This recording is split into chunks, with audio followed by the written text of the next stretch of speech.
যদি কেউ মাস্টারবেট করতে করতে পর্ন অ্যাডিকশন হয় তখন সেটা একটা প্রবলেম হয়, তখন সাইকিয়াট্রিস্টের শরণাপন্ন হতে হবে।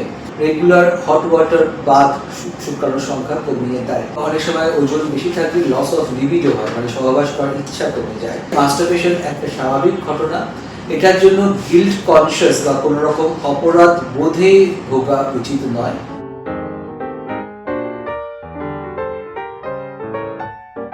আমাদের মানে এজ ওল্ড একটা আইডিয়া আছে যে বন্ধ্যাত্ব মানে একটা মেয়েদের সমস্যা, এবং ছেলেদেরকে এই নিয়ে প্রশ্ন করা হয় না, কারণ ধরে নেওয়া হয় এটা বইয়ের কোনো রকম সমস্যা হচ্ছে। কিন্তু আমরা জানি যে কোনো বন্ধ্যাত্ব 50% হচ্ছে মেল কজ, তার মধ্যে প্রায় 20% শুধুমাত্র পুরুষদের সমস্যা এবং 30% পুরুষ মহিলা মানে দুজনকারই সমস্যা রয়েছে দম্পতিদের মধ্যে। কিন্তু এই 50%কে নিয়ে আমরা খুব একটা ভাবি না এবং এটাকে আমরা এড়িয়ে যাই। আজকে আমরা আলোচনা করব যে এই এড়িয়ে যাওয়া বিষয়টার উপরে, এইখানে আমরা আলোচনার চেষ্টা করছি। কিশোরদের মধ্যে বা যখন তারা অনেক সময় প্রেগনেন্সির চেষ্টা করছে এবং প্রেগনেন্সি আসছে না, ছেলেদের মধ্যে একটা ধারণা প্রায় আসে যে তারা ছোটবেলাতে মানে কৈশোরে মাস্টারবেট করেছিল বা বিয়ের আগে তারা মাস্টারবেট বা হস্তমৈথুন করতো, এই জন্য প্রেগনেন্সি আসতে সমস্যা হচ্ছে। এটা কিন্তু একদম ভুল ধারণা। একটা ধারণা আমরা প্রায়ই পাই যে লোকে বলে যে মাস্টারবেট করলে শরীরের রক্ত কমে যায়, মাস্টারবেট করলে শরীর দুর্বল হয়ে যায়, কিন্তু মাস্টারবেশন একদম স্বাভাবিক একটা প্রক্রিয়া। মাস্টারবেশন করলে তার সেমেন কাউন্ট বা বীর্যের যে শুক্রাণুর সংখ্যা তা কিন্তু কমে না। উল্টে আমরা দেখি যে সেমেন যদি ঘন ঘন ডিসচার্জ হয়, সেই মাস্টারবেশন করে হোক সহবাস করে হোক, তাহলে স্পার্মের মোটিলিটি কিন্তু অনেকটা ভালো হয়, মানে গতিশীলতা অনেকটা ইমপ্রুভ করে।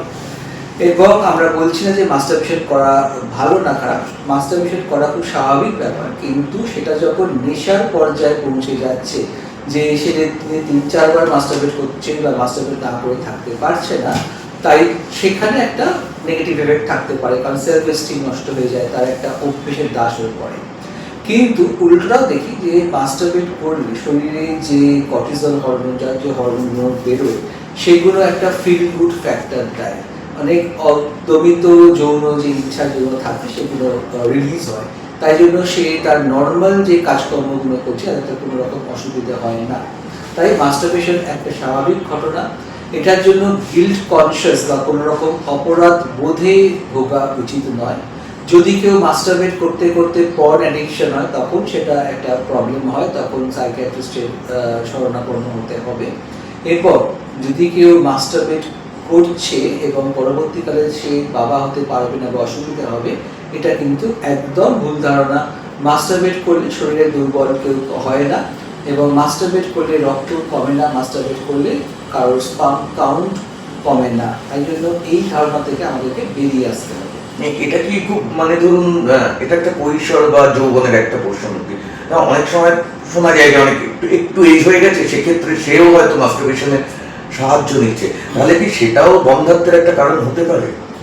মাস্টারবেশন কখনোই বন্ধ্যাত্বের কারণ নয়। অনেক সময় লোকের ধারণা আছে যদি আমি বিয়ের পরে মাস্টারবেট করি তাহলে আমার স্ত্রীর সাথে সহবাস করতে অসুবিধা হবে। যদি মাস্টারবেট একটা নেশার মতো হয়ে যায় তাহলে হয়তো সহবাস করতে অসুবিধা হবে, কিন্তু অনেক সময় হয় যে সেক্সুয়াল স্যাটিসফ্যাকশন তারা যেরকমভাবে চাইছে সেইভাবে হয়তো পায় না। সেক্ষেত্রে যদি সে মাস্টারবেট করে এবং খুশি থাকে, দেখা যায় সম্পর্কটা সেখানে হেলদি রয়েছে। তাই জন্য বলা হয় যে মাস্টারবেট যখনই করুক না কেন, বিয়ের আগে হোক বা বিয়ের পরে হোক, সেটা যেন কোনো রকম গিল্ট কনসিয়াস হয় না। বিয়ের পরেও অনেকে মাস্টারবেট করে এবং সেটা কিন্তু আমরা স্বাভাবিকের মধ্যেই ধরছি। যখন বীর্যের শুক্রাণুর সংখ্যা কম থাকে তখন কিছু লাইফস্টাইল চেঞ্জেস আমরা করি। তার মধ্যে একটা হচ্ছে ওজন কমানো, কারণ যদি ওজন বেশি থাকে ছেলেদের তাহলে শরীরে ইস্ট্রোজেন হরমোন বেশি থাকে এবং তাকে সেমেন কাউন্ট করতে পারে। এবং অনেক সময় ওজন বেশি থাকলে লস অফ লিবিডো হয়, মানে সহবাস করার ইচ্ছা কমে যায়। এবং ওজন বেশি থাকলে ব্লাড সুগার, ব্লাড প্রেশার এগুলো আসে, যেগুলো ইনডাইরেক্টলি আবার লিবিডো কমিয়ে দেয়। আমরা বলি যে তাকে স্মোকিং বা অ্যালকোহল নেওয়া বন্ধ করতে, স্মোকিং কিন্তু স্পামের কোয়ালিটি কম্প্রোমাইজ করে। আর একটা বলা হয় যে লুজ আন্ডারগার্মেন্ট পরতে, টাইট জাঙ্গিয়া বা টাইট আন্ডারগার্মেন্টস পরলে যেটা হয়ে থাকে যে অন্ডকোষের টেম্পারেচার বাড়ে এবং তাই জন্যে শুক্রাণু সংখ্যা বাড়ে। এবং পেশার দিকেও আমরা নজর দিই। যদি কেউ শেফ হয়, অনেকক্ষণ আগুনের সামনে থাকছে, কেউ ট্রাক ড্রাইভার হয়, অনেকক্ষণ তারা লরি চালাচ্ছে এবং এটা গরম টেম্পারেচারের মধ্যে আছে, কেউ ফার্নেসে কাজ করে যেখানে টেম্পারেচার বেশি হয়, সেখানে কিন্তু শুক্রাণুর সংখ্যা কমে। এটাও আমরা বলি যে যখন শুক্রাণুর সংখ্যা কমে তখন খুব গরম জলে স্নান না করতে, ঠান্ডা জলে স্নান করতে, কারণ রেগুলার হট ওয়াটার বাথ শুক্রাণুর সংখ্যা কমিয়ে দেয়। তাই জন্য শুক্রাণুর সংখ্যার সাথে অন্ডকোষের একটা টেম্পারেচারের সম্পর্ক আছে। তাই জন্য আমরা দেখে থাকি যে অন্ডকোষ ঝুলে থাকে, কারণ বডি টেম্পারেচার যা, যদি অন্ডকোষ যদি শরীর থেকে নিচের দিকে আছে তাই জন্য টেম্পারেচার অনেকটা কম হয়।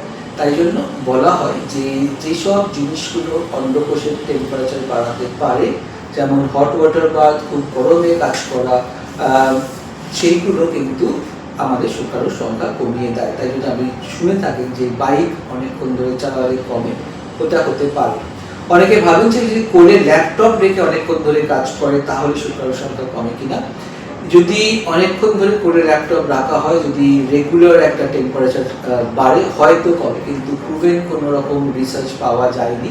তাই জন্য বলা হয় যে আপনি ল্যাপটপে কাজ করেন এবং অনেকক্ষণ ধরে কাজ করতে হয়, টেবিলে ল্যাপটপ রেখে কাজ করুন, কোলে রেখে নয়। যখন কোনো পুরুষের বন্ধ্যাত্ব হয় তখন আমরা শুক্রাণুর সংখ্যা দেখার জন্য বীর্য পরীক্ষা করি। আমরা শুধু শুক্রাণুর সংখ্যাই দেখি না, আমরা দেখি শুক্রাণুর গতিশীলতা কেমন, শুক্রাণুর মরফোলজি বা দেখতে কেমন। যদি দেখা যায় যে গতিশীলতা কম আছে, আমরা অ্যান্টি অক্সিডেন্ট টাইপের ওষুধ দিই এবং তাই লাইফস্টাইল মডিফিকেশন করতে বলা হয়।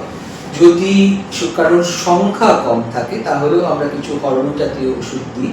এবং এটাও আমরা বলি যদি কেউ বডি বিল্ডিং করে এবং রেগুলার টেস্টোস্টেরন হরমোন ইনজেকশন নেয় তাহলে কিন্তু খুব ভালো মাসেল হচ্ছে, সে রেগুলার রিলিজ করতে পারছে, কিন্তু তার শুক্রাণুর সংখ্যা কমে যাবে। এবং অনেক সময় আমরা দেখি যে রেগুলার টেস্টোস্টেরন ইনজেকশন নেওয়ার জন্য অন্ডকোষের সাইজ কমে যাচ্ছে, যেটাকে আমরা টেস্টিকুলার অ্যাট্রফি বলি।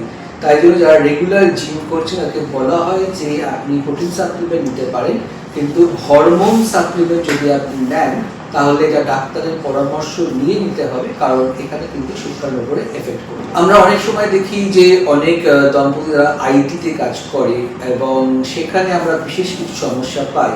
সেটা হচ্ছে দুজনকার ওয়ার্কিং আওয়ার্সের শিফট খুব কম। অনেকেই আছে ইউএস বা ইউরোপিয়ান শিফটে কাজ করে, সেক্ষেত্রে যেটা হয়ে থাকে তাদের দেরি করে কাজ শুরু করতে হচ্ছে এবং 3-4 অবধি তারা কাজ করছে এবং সেখানে দেখি আমরা সহবাসের অসুবিধে হচ্ছে, কারণ যখন ওয়াইফ কাজ থেকে ফিরছে এবং স্বাভাবিক একটা 10 to 5 জব করছে, তিনি যখন সহবাস করতে চাইছেন সেখানে তখন অন্য কাজে ব্যস্ত রয়েছে।